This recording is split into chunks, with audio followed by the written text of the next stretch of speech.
Hello and welcome to another special episode of the HR People Pod, the CIPD's fortnightly podcast, where we bring you the topical stories and expert insights on the big issues shaping the profession and the world of work. And in this case, it's another super special. My name is David D'Souza. I'm Director of Profession at the CIPD, and I'm thrilled to be joined by one of the most influential HR thinkers at the moment, and years past, and a guru in the field of conflict management, and we've written that. He hasn't volunteered it. We have at least one too many Davids on this podcast. We've already agreed that. We've been rotating hosting duties later. It's just fallen this way. This isn't planned. But joining us, we have David Liddle. Hello and welcome. David, it's great to be here. Thank you very much. It's lovely to see you. Look, I've got a bio written down, but for anyone who hasn't come across your work before, I'll let you explain it. Amazing. Well, thank you. It's really great to be here. So yeah, David Liddle. I run a company called the TCM Group, which is 25 years old next June.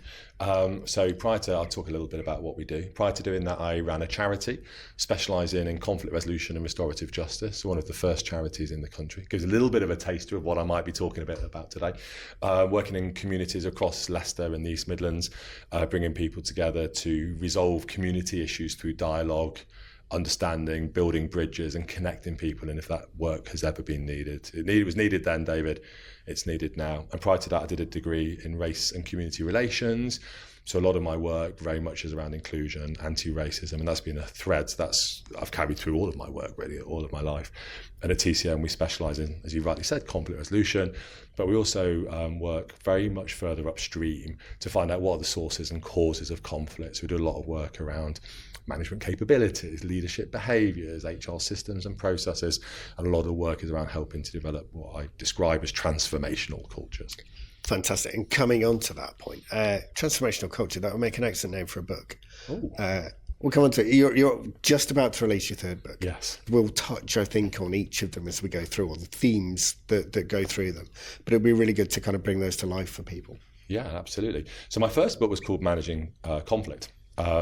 And I think there was a sense I had a book in me fighting to get out.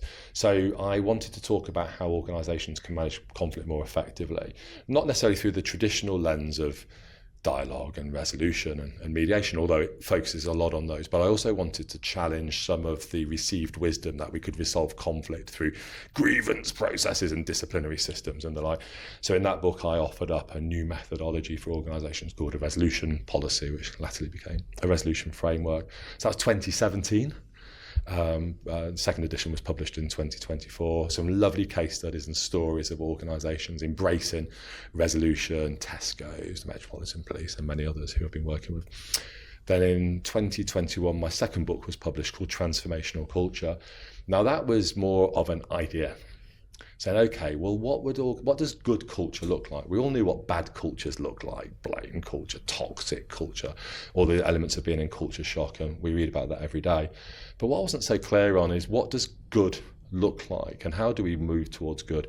So I created a blueprint, not a prescriptive blueprint, and culture must look like this, but I gave a lot of thought and research into what are the attributes and elements of a positive workplace culture, and that then was the sort of defining feature for transformational culture, a transformational culture blueprint, a blueprint which is fair, just, inclusive, kind, sustainable, and seeing those as being the enablers and the drivers of a high-performing organisation where our people thrive and they just come to work and they're happy and healthy, harmonious. But that then means the teams flourish with effective management capabilities, leadership capabilities, and they then become the drivers of organisational success measured in terms of productivity and performance. A good culture equals high-performing workplaces.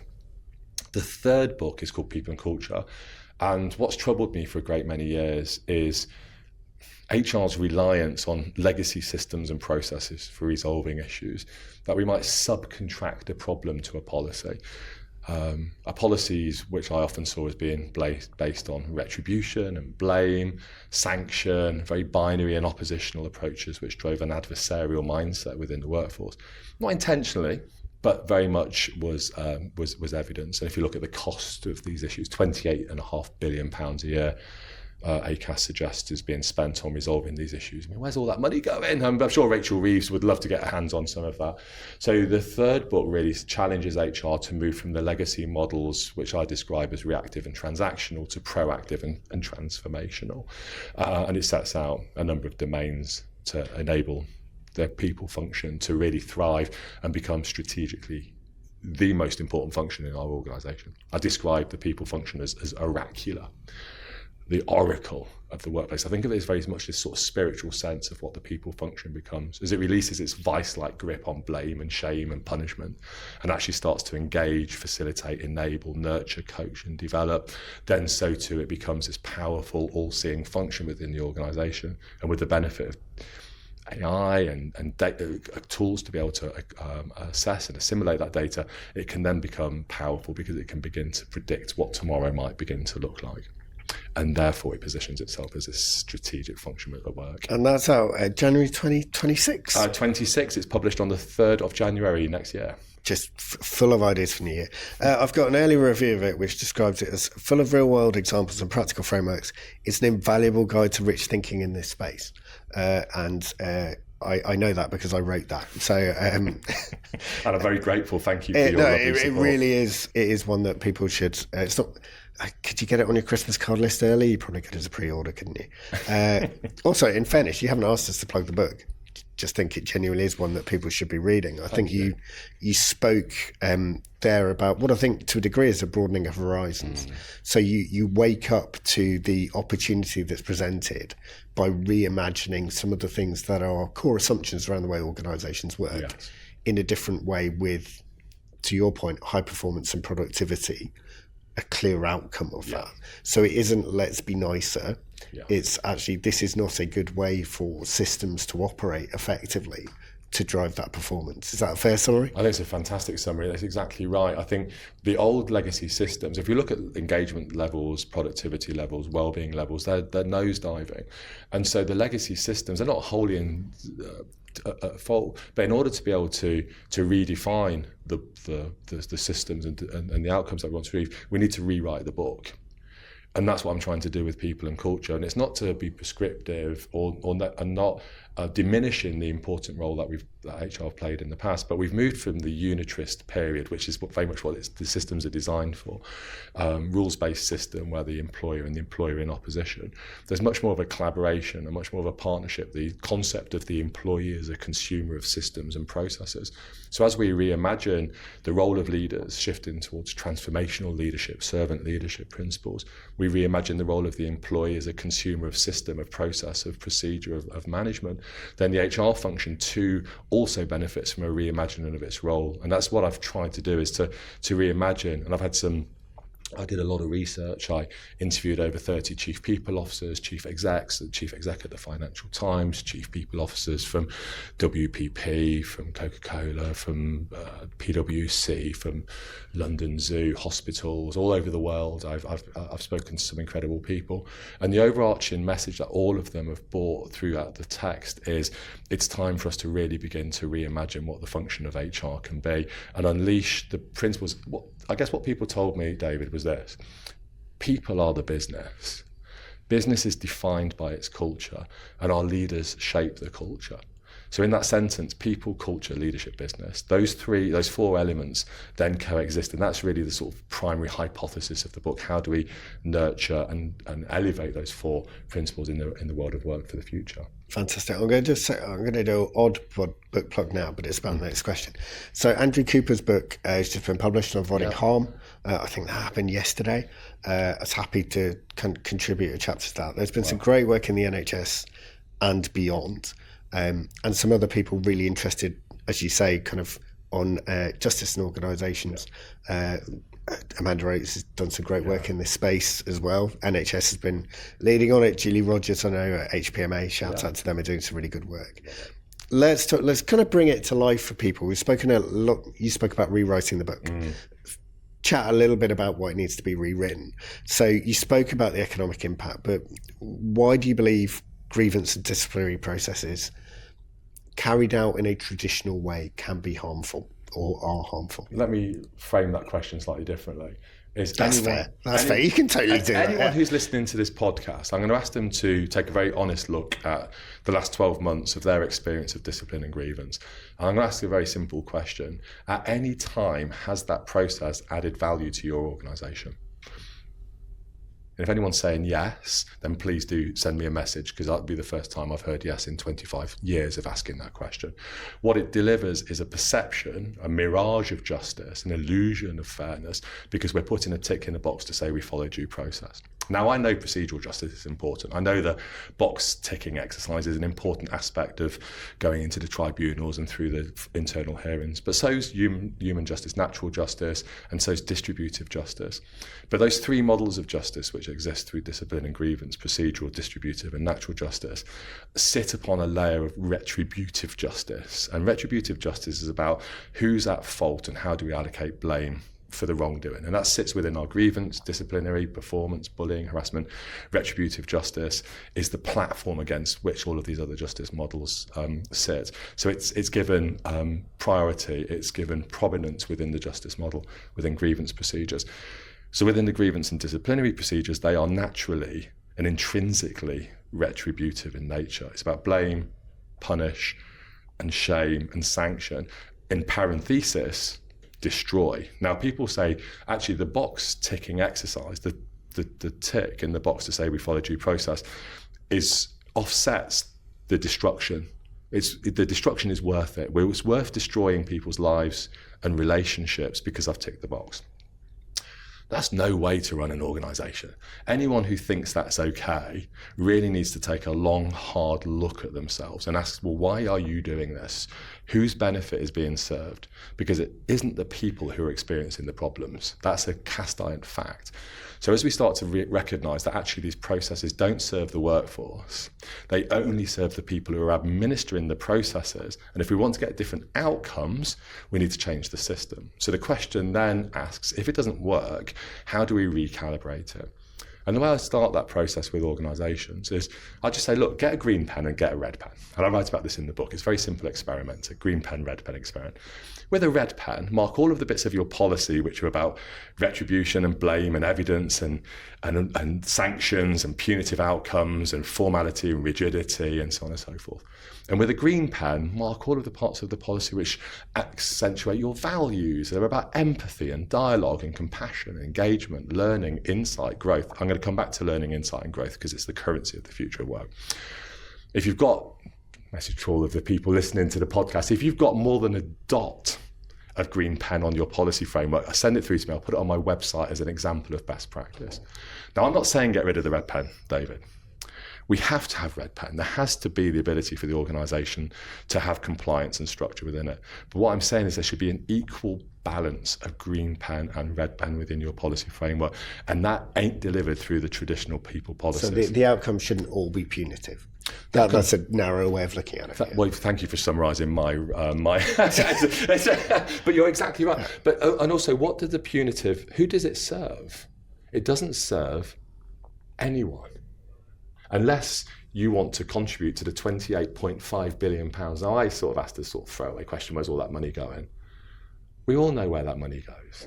That money is going into some really beautiful reception areas in big offices in the City of London with 12,000 square foot reception where no one sat. While all those organisations are working tirelessly through some of the most difficult periods in economic history. We've had austerity, Brexit, COVID, all of the challenges we're experiencing, and yet we're just pushing money out into organisations who are benefiting from this. Now, I'm not saying that they shouldn't exist. What I'm saying is that where you want your money to go? Or do you want to invest your money in creating strong, healthy, harmonious, high-performing workplace relationships? And ultimately, that has to be a question that we ask ourselves as people, professionals. Where do we and how do we want to create these better workplaces? And there is really interesting timing around this. So access to support from ACAS is under pressure due to volume.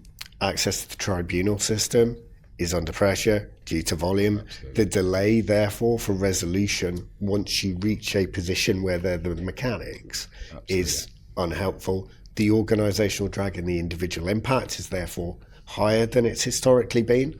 There's a cause that even if people thought, for a number of years, this is a default that we will maintain, there's an impetus and a need for action now. Absolutely. If you go back to the Gibbons Review in 2007, precursor to the Employment Act, and late conciliation. Sorry, did I say late conciliation? I meant early conciliation. My bad.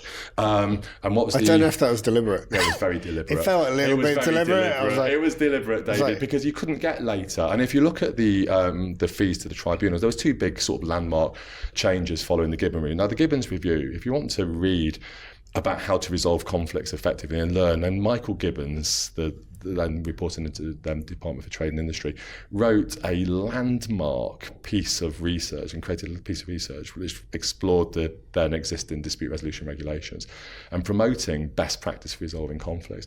What the government of the time, the coalition took, and the government and from ACAS, they took conciliation late, and then an employment tribunal fee regime, which was then found to be unlawful and discriminatory. Take those words, unlawful and discriminatory.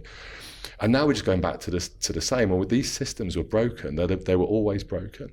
But then when I look at organisations and saying, okay, well, they're relying and they're leaning heavily on these broken systems, actually, why don't we start to look at our own systems? So when I look at a grievance procedure or a disciplinary procedure, it's like the Wild West. So one of the things I introduced in very early on in my work was an objective decision-making process for organisations to identify the most appropriate route to resolution, called a resolution index. It's a game changer in the way that organisations deliver good governance, scrutiny, structure, and oversight over the way they handle issues. I created integrated people policies, moving away from these very siloed policies to try and connect them together. So it's a big sea change in the way that we think about things. But yes, late conciliation. So the trigger for organisations to look at it now, they have to look at it systemically. And as you say, it's you cannot, organisations, you're looking for a degree of congruence and alignment in the way you approach problems. Absolutely. And if you have a caring culture, but then the second something happens, you switch into an entirely different and unfamiliar mode, there are impacts to doing that. I see people talking about caring culture and compassion in leadership and management, yet we drag people to the gates of hell when things go wrong, when a mistake is made, when people fall out, when they speak truth to power, when they have the truth spoken to their power. So we need to remodel and reframe and reset the way we handle issues in our workplaces. And it's a very powerful reframe. I mean, working with the organisations like the BBC, who now no longer have a grievance procedure across the BBC, a really significant shift in that organisation. Great organisations like Next, who've won big awards, have started to reject the old paradigms of blame and punishment, recognising that when things go wrong, it's the best place for us to start to engage with each other. And I talked earlier about the importance of innovation, learning, insight as drivers of growth. What's the best way of creating learning, insight, creativity, innovation as drivers of growth is when we don't agree, when we don't see eye to eye. When we see eye to eye, we're not going to generate that level of innovation and growth. So how we disagree, and to disagree well, has to then become a strategic priority at the top of every inbox of every leader in our organisation. Not from an ideological, moral, or ethical perspective, but through the perspective of driving a successful business and giving our businesses competitive advantage. We've spoken a lot about actually, when it goes wrong, this is why it's wrong, these are the costs, these are the implications. When you see it working right, so this, if you were going to paint someone a picture so big they could walk into it of what it would look like for their organisation if this was working right, what are the benefits, what does it feel like? What would look different to now? In the book People and Culture, I talk about these sort of 5 domains for the people function. People is a people-centred workplace where our values, our purpose run as a golden thread through our organisation, where we're people-centred, people-focused. We have a culture hub, for instance. We're giving our employees an opportunity to feed back about their experiences as consumers of our systems and processes, where we put people first within our workplace for our managers, our leaders, and our HR function. The second domain is we're focusing on culture, creating and crafting a positive culture. So many organisations, David, leave culture to chance. Or they only focus on culture when things have gone wrong, it's hitting the news and it's hitting social media. But we start to see culture as something we manage with intent and in a deliberate manner. It's at the top of the agenda of every single leadership meeting, every board meeting. Culture becomes a strategic priority within the organisation. Justice becomes a key domain within our organisations, no longer subcontracting justice out to broken processes or hoping managers who maybe were trained in 1996 on a half-day difficult conversations course will have all the skills that they need to resolve these issues. We're investing in a positive model of justice. People often say to me, David, when I'm delivering talks, how would you define culture? I define culture as justice. Culture and justice are two sides of the same coin. And if we reimagine the justice paradigm in work from reactive and retributive to truly transformational justice, transformative justice, that then starts to add that significant value. And when we start to see organisations, the people function working within these domains, adding value, strategic value, social value, stakeholder value, and social value, and really reimagining the concept of value in our organisations, that then begins to shift the whole dial. We start to see trust in the processes, trust in the system. People professionals say to me all the time, David, this actually takes me back to why I became a people professional in the first place. I wasn't in this job. I didn't come into this job simply to sit on a hamster wheel of destructive, punitive, stressful case management systems. And if we look at Joe Burrell's work and other leaders' work in this field, the burnout within HR is so significant. And it's not from the external forces in HR that causes burnout. The burnout is coming from within HR. So if we want to really think about how we deliver really good support for the people function and for all of the important work that we're doing, we have to change the system from within. We cannot expect things to change without. It's only going to get more volatile. It's only going to get more uncertain, to use the phrase which I know Peter uses a lot, but that's only going to get worse. That's not going to get any easier. So we can't expect the outside world to just change to accommodate our needs as people professionals. If we want to address some of the core structural, systemic, structural, institutional, cultural factors within our organisations, we need to take a very long, hard, positive look at our role within our organisation. Because these processes, as you say, often cause duress, emotional drain for the people that are running the processes, not just the people that are subject to the processes. That notion of avoiding harm, that operates in a number of different domains, and one of them is purely about the practitioner. Nobody enjoys doing this work, or if you do, I'm going to argue you might be slightly in the wrong profession. You can find it interesting and you can want to excel at doing a good job in it, but we should never be going, oh, that's great news, someone's done a bad thing, we can intervene there. I've got two final questions for you, and I'll kind of tee them up now. Going to ask you first around, what does it look like, so in a really practical sense, for an organisation when something goes wrong? Because you've been really clear, this isn't just there's no consequence anymore. This is, we need to think more broadly around the systems that we're putting people through. So if you could give a concrete example of that. And then the final question is just going to be a really simple, what conversation do people need to start having to create this change? So either to have with their leadership teams or internally. So if we start with that kind of practical, someone's been listening to it and they go, I agree with you academically, right? I get it. This probably doesn't feel great, but next week, I know I'm going to have to deal with someone who has been aggressive to a customer. And we just always treat that as gross misconduct. They go out the door. What might that look like differently? A really great question. So I think if people are interested, resolutionframework.com, they can have a proper read. They can download a free copy of a resolution framework. It's free and there's no strings attached. So you can see what the resolution framework looks like. So let me take the example from Next. So Next adopted the resolution framework. It's called Next Resolution, and they've spent a lot of time within Next, obviously a very well respected retailer who've done a lot of really progressive work. So the first message there is about the conversation. So that aggression to the customer didn't just come out of nowhere. The question is what's the why behind that behaviour? So we could apply a gross misconduct process there, as you suggested. We might want to in a disciplinary route. But actually, if our manager is engaging with the employee at a much earlier stage and understanding what's going on for them through conversations, through discussions, the quality conversations that I'm talking about here at the CIPD today, being curious, identifying underlying challenges for individuals, being open about what they're observing. So they might see some behaviours which are causing them to concern at an earlier stage, nipping those problems in the bud, using coaching skills as a manager to be able to set out very clearly what my expectations are, to listen to the other person, so building in that kind of coaching mindset. A lot of issues can be resolved and nipped in the bud. But what we often see in organisations is a culture of extensive inaction, or a culture of tutting, or mass tutting, as I like to call it. You can always hear it, you walk in some organisations, or you can hear it's deafening, either the silence or the tutting. And that's not going to help us to get the best outcome. So giving feedback constructively, giving feedback in the moment, using non-violent communications methods, not attacking, but actually focusing on the problem. That helps our managers to resolve issues at source. If we have our people partner working with us, they can provide some support through coaching and enabling our managers to have those conversations. I launched the Pocket Coach recently. That helps the managers have the conversations that they need in the right way. Now, not everything can be resolved in the line, David. We know that. Yeah. So you might need then to be able to escalate this. So we create a resolution centre, and rather than going down a disciplinary route or a mass tutting route or a grievance route and a 20,000 word AI generated grievance, oh my goodness me, it's just so tiring. You submit a request for resolution, an RFR, a request for resolution. Now the request for resolution is constructed in a very different way than we're used to. It's using positive psychology, appreciative inquiry. It's asking questions like, what would a fair outcome look like? What do you need? How do you feel? And that's then assessed against a series of 6 criteria called the resolution index. So the resolution centre, which comprises the people function, staff side if there's unionisation, and management, then assess the case based on these criteria. And that would suggest the most appropriate route to resolution.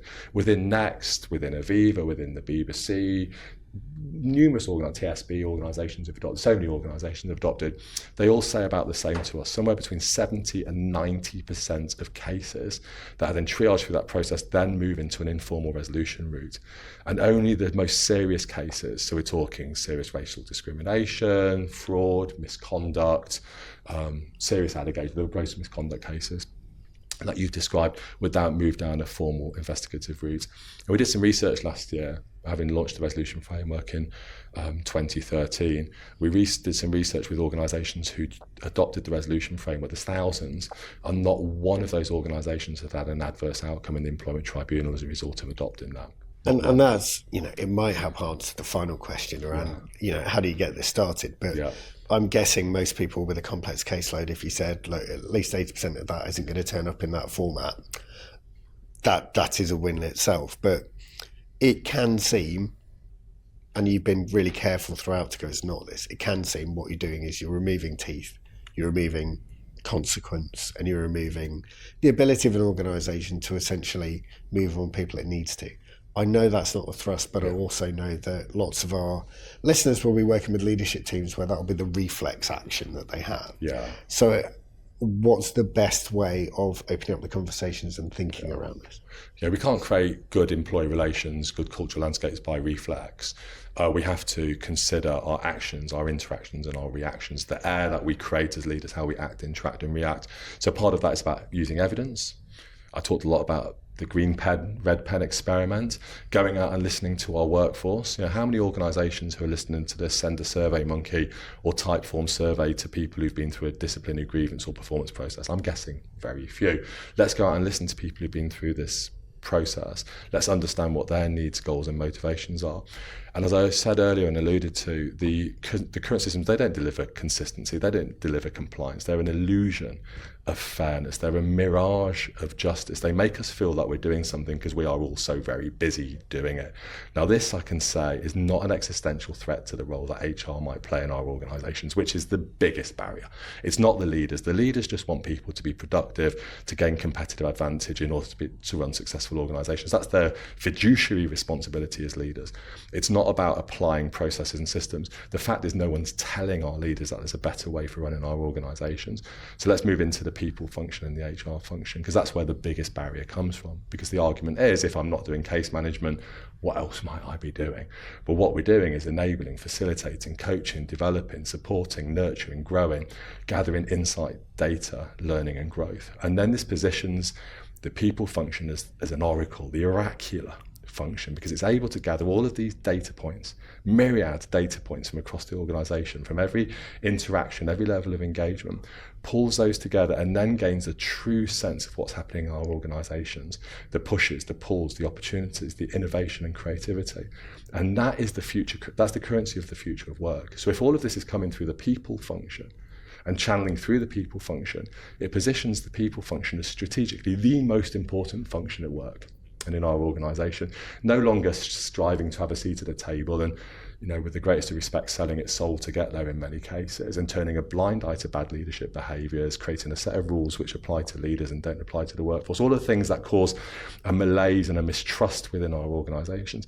Now it becomes the highly trusted, proactive, predictive, using data to be able to understand the trends and rituals and opportunities and threats within the organisation, to then do the one single thing that gives our businesses the greatest competitive advantage, is to predict what could happen tomorrow.